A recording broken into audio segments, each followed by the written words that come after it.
माँ जैसी है, माँ जैसी।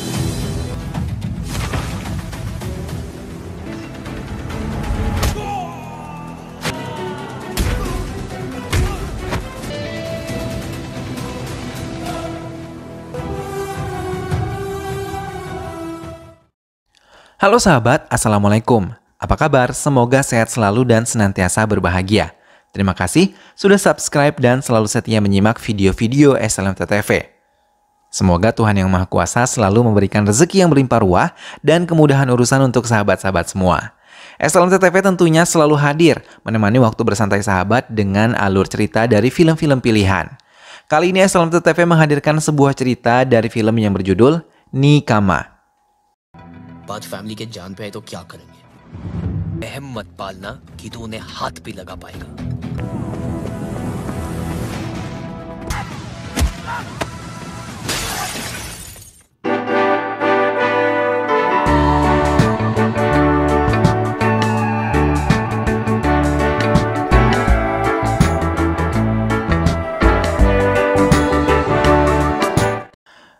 Dengan berjalan tertatih, Adi mendekati salah satu ruangan di rumah sakit yang tengah merawat Vikramjit Bis. Ia masih terbaring lemah dan pihak dokter bahkan tidak mengetahui kapan ia akan sadar dan pulih dengan sedia kala. Berulang kali Adi mendatangi ruangan tersebut, sehingga perawat menanyakan hubungannya dengan pasien tersebut. Adi mengatakan kelangsungan hidupnya bergantung dengan hidup pasien itu. Adi adalah seorang pemuda pemain kriket dan tidak mempunyai pekerjaan lain. Ia selalu memenangkan pertandingan kriket yang ia ikuti hingga semua orang menyukainya. Adi yang tidak memiliki pekerjaan diminta pamannya untuk menemui kakak laki-lakinya dan tinggal bersama mereka, dan ia berharap agar Adi bisa menjadi lebih baik lagi. Mau tidak mau, Adi pun menuruti keinginan pamannya dan mengemasi barang-barangnya. Di sepanjang perjalanan, ia mengingat semua kenangan bersama Raman, kakak laki-lakinya yang selalu menjadi pelindung baginya setelah kedua orang tuanya meninggal dunia. Baginya, ia adalah pengganti mereka. Namun setelah Raman menikah, ia merasa terganggu dengan kehadiran kakak iparnya. Adi merasa cemburu karena sebagian perhatian Raman tercurah pada kakak iparnya yang bernama Afni. Maka ia memutuskan untuk tinggal bersama pamannya di kota lain. Sesampainya di rumah baru Raman, Adi berharap kakak laki-lakinya bisa memeluknya. Namun ia salah, ia sama sekali tidak memberikan perhatian atau pelukan hangat seperti yang ia inginkan.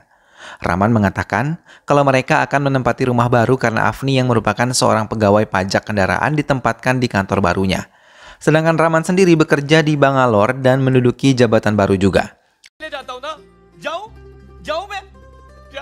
Adi pun membantu persiapan pindah rumah mereka. Afni langsung menuju kantor barunya dan menemui komisaris untuk memberikan surat tugas yang ia bawa. Sementara Adi dididik mandiri dan disiplin oleh Afni. Ia harus mengerjakan semua pekerjaan rumah seorang diri dan memberikan tanggung jawab untuk semua pekerjaan rumah tangga. Hingga Adi merasa kesal dan merasa diperlakukan seperti asisten rumah tangga.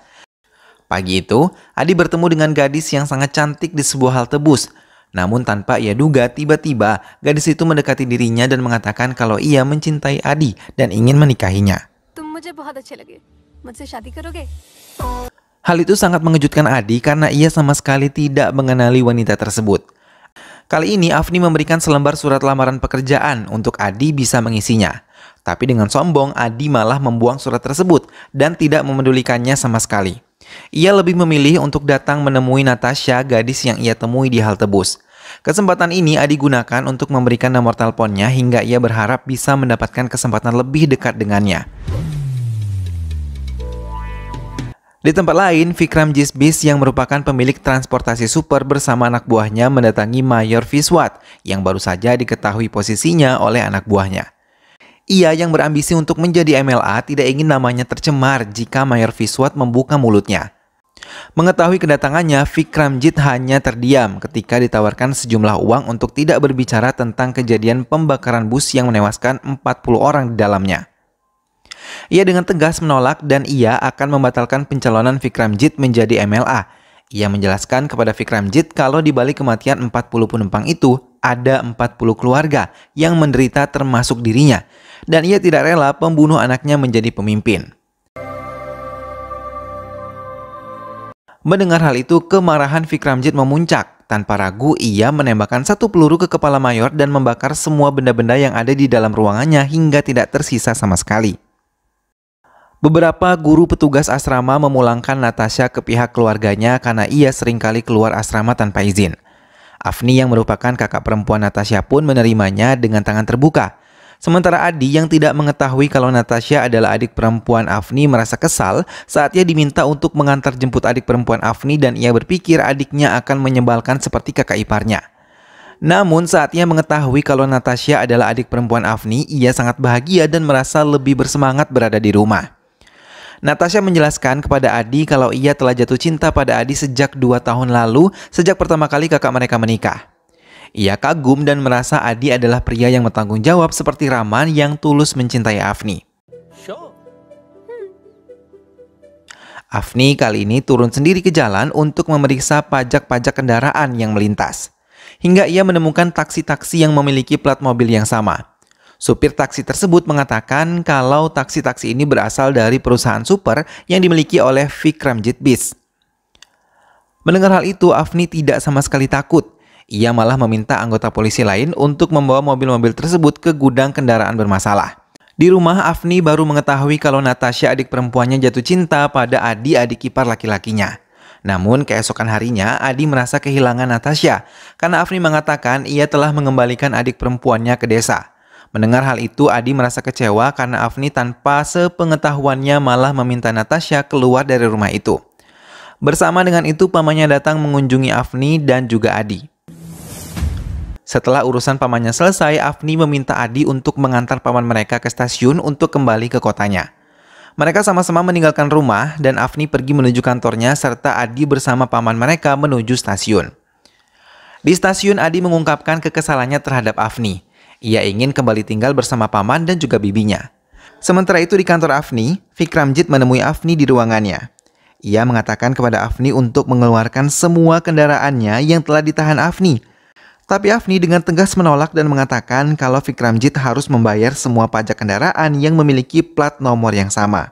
Bahkan ia berani mengusir Vikramjit dari ruangannya.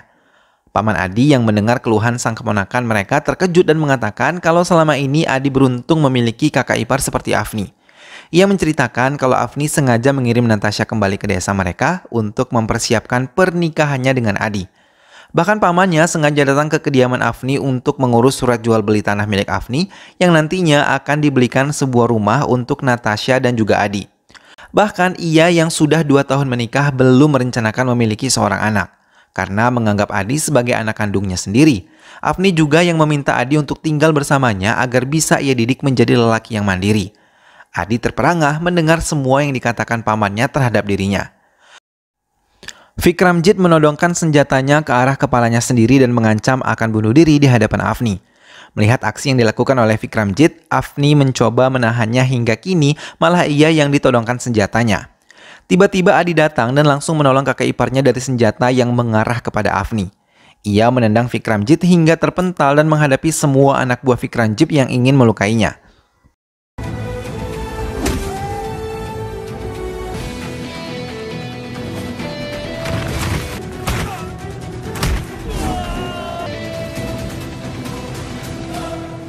Dalam waktu singkat, Adi bisa menyingkirkan mereka dan mengusir mereka dari kantor Afni.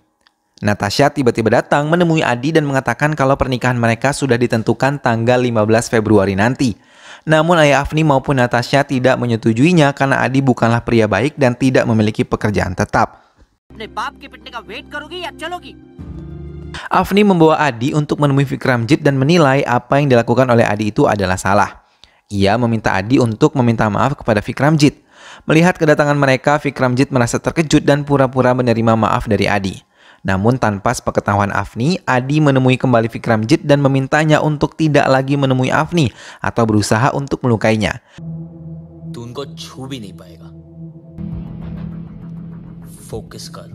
Tapi Vikramjit malah mengatakan kalau ia akan memberi waktu selama 6 hari untuk Adi bisa menjaga Afni dari semua serangan yang akan ia lakukan kepada Afni.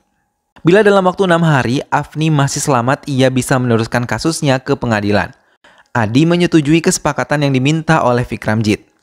Setelah Adi pergi, Vikramjit memberi kepercayaan kepada semua anak buahnya untuk bisa menghabisi Afni selama ia berada di Cina untuk menghadiri kerjasama bisnisnya.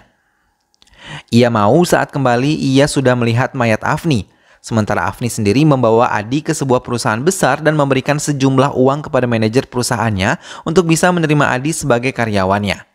Melihat Afni memberikan sejumlah uang, Adi mencoba menolak, tapi Afni mengatakan ini untuk kebaikan Adi dan bisa bekerja di perusahaan yang baik. Sepeninggal Afni dari kantornya, Adi meminta izin kepada manajernya selama 6 hari. Setelah itu, ia akan mengikuti semua peraturan yang ada di kantor ini. Ia ingin selalu menjaga Afni dari serangan Vikramjit. Hari pertama, Adi lalui dengan baik karena semua anak buah Vikramjit tidak menyerang mereka. Namun di hari kedua, semua anak buah Vikramjit datang untuk menyerang Afni yang masih berada di kantornya. Malam itu saat hujan deras, semua anak buah Vikramjit coba dilumpuhkan oleh Adi tanpa menimbulkan suara agar Afni tidak mencurigainya. Mereka bertarung di tengah derasnya hujan hingga akhirnya semua anak buah Vikramjit pergi meninggalkan kantor Afni. Perubahan sikap Adi pun mulai ditunjukkan kepada Afni. Ia tidak pernah lagi berteriak-teriak dan kini dengan senang hati ia membantu semua pekerjaan rumah tangga di rumah Afni. Kali ini hari ketiga saat Afni beristirahat, semua anak buah Vikramjit mulai datang untuk kembali menyerang Afni. Adi dengan sigap menghadapi mereka dengan membawa tabung gas yang telah terbuka dan mengancam membakar mereka hidup-hidup. Mereka pun merasa takut dan langsung meninggalkan rumah Afni. एक, तुम लोग को जलाने की एक्साइटमेंट मैं भूल गया। खून धुआं हो जाएगा। 7. Adi pun merasa lega karena hari ketiga mereka tidak berhasil melukai Afni, kakak iparnya. Vikramjit merasa sangat marah ketika mengadakan kampanye semua pejabat partai malah meninggalkan tempatnya dan tidak lagi mau memberikan dukungan kepada Vikramjit. Hubungan Adi dan Afni semakin membaik, bahkan ia mau memanggil Afni dengan sebutan kakak ipar bukan nyonya lagi. Mereka pun bersama-sama merayakan hari jadi pernikahan mereka bersama-sama. Tapi mereka terkejut ketika melihat Ratam yang baru saja kembali dari Bangalore malah memperkenalkan Vikramjit pada keluarganya. Adi dan Afni tidak bisa berkata apapun membiarkan Ratam bersama dengan Vikramjit.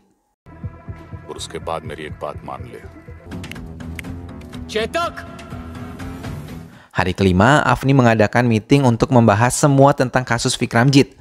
Mereka membaca semua laporan yang diberikan oleh Afni yang akan dibawa ke komisi pemilihan agar bisa menolak pengajuan pencalonan Vikramjit menjadi MLA. Adi yang masih berjaga di area kantor Afni terkejut ketika mendapatkan telepon dari Natasha kalau ia telah disandera oleh anak buah Vikramjit. Mereka mengatakan akan menghabisi Natasha bila dalam waktu 5 menit Adi tidak datang menyelamatkan dirinya. Dengan cepat, Adi menuju tempat Natasha ditahan. Melihat kedatangan Adi, semua anak buah Vikramjit berlari setelah melukai leher Natasha. Melihat leher Natasha terluka, Adi sangat marah dan mengejar mereka serta melumpuhkan satu persatu dari mereka. Tapi salah satu dari mereka tertawa dan mengatakan kalau Adi akan menyesal karena Afni sedang dalam bahaya. Dengan cepat Adi meninggalkan mereka, tapi ia terkejut ketika melihat motornya dalam keadaan terbakar. Adi berlari menuju kantor Afni dan di tengah jalan, ia mengambil mobil polisi dan menebarkan isu yang mengatakan kalau ada bom di kantor pajak. Vikramjit terkejut melihat beberapa mobil polisi datang. Saat ia baru saja tiba, mereka memeriksa satu persatu warga yang ada, tapi ia tidak menemukan bom berada di sana. Vikramjit merasa kesal karena lagi-lagi ia gagal menghancurkan Afni. Adi mengumpulkan semua teman-temannya untuk membantunya karena hari ini adalah hari ke-6. Mereka berencana untuk menjaga kediaman Afni. Adi merasa terkejut ketika melihat Afni tidak berada di kamarnya. Bahkan ia bersama teman-temannya tidak menemukan Afni. Adi mengendarai motornya dan menuju kediaman Vikramjit. Tapi lagi-lagi ia tidak menemukannya dan ia malah terpojok oleh anak buah Vikramjit. Tak lama semua terkejut ketika melihat Afni datang menggunakan seragam polisi dan ia mengatakan ia adalah polisi IPS yang menyamar menjadi kepala pajak untuk menyelidiki kasus Vikramjit yang selama ini telah tenggelam. Avni Raman Singh, IPS. You must leave for Dhamli right now. Afni juga menelanjangi semua kesalahan Vikramjit yang telah menghabisi Mayor Yaswat dan membakar tubuhnya. Afni pun berhasil menemukan bukti rekaman yang dipasang oleh Yaswat sebelum ia terbunuh. Tapi Vikramjit malah tertawa dan mengatakan kalau Ratam telah ia sembunyikan dan mungkin saat mereka menemukan Ratam sudah tidak bernyawa. Mendengar hal itu, Adi dan Afni terdiam dan terkejut ketika melihat Vikramjit menodongkan senjatanya ke kepalanya. Mereka mencoba mencegah agar Vikramjit bisa mengatakan di mana ia menyembunyikan Ratam, tapi semua terlambat. Vikram telah menembak kepalanya sendiri hingga tersungkur dan mengeluarkan banyak darah. Adi dan Afni segera membawanya ke rumah sakit, namun hingga sekarang Vikramjit tidak menunjukkan sedikit pun kemajuan. Afni dan seluruh anggotanya mencari keberadaan suaminya. Begitupun Adi dan teman-temannya. Adi mencoba mengingat-ingat semuanya dan bersama Afni menuju gudang kendaraan mencari Ratam karena Afni memulai perselisihan berasal dari taksi yang memiliki plat sama. Adi terus mencari taksi tersebut hingga ia menemukannya dan terkejut melihat Ratam sudah tergeletak lemah. Adi dan Afni membawanya ke rumah sakit dan mereka beruntung bahwa ia masih bisa diselamatkan hingga membuat semua keluarga menjadi bahagia. Dan film pun selesai. Nah sahabat, itulah tadi alur cerita dari film yang berjudul Nikama. Terkadang memang maksud baik dari seseorang itu disampaikan dengan cara yang tidak dapat diterima ya sahabat. Namun sejatinya hal-hal yang sifatnya kurang kita sukai bisa jadi menjadi sesuatu yang lebih baik yang sebenarnya itu membuat kita menjadi pribadi yang jauh bisa menerima kekurangan dan kelebihan kita sebelumnya. Oleh sebab itu, apapun yang diajarkan oleh orang tua ataupun orang yang bertanggung jawab atas hidup kita harus kita terima ya sahabat. Karena hal itu pasti akan berguna dan bermanfaat untuk hidup kita. Mudah-mudahan kita semua bisa mengambil pelajaran setelah menyimak alur cerita film ini. Sampai bertemu kembali di alur cerita film-film selanjutnya. Mudah-mudahan sahabat semua terhibur setelah menyimak alur cerita film ini. Terima kasih sudah menyimak video ini sampai akhir dan ingat selalu untuk dukung SLMT-TV dengan cara klik like, komen, share, dan juga subscribe. Baiklah sahabat, sampai berjumpa lagi. Sehat selalu dan wassalamualaikum.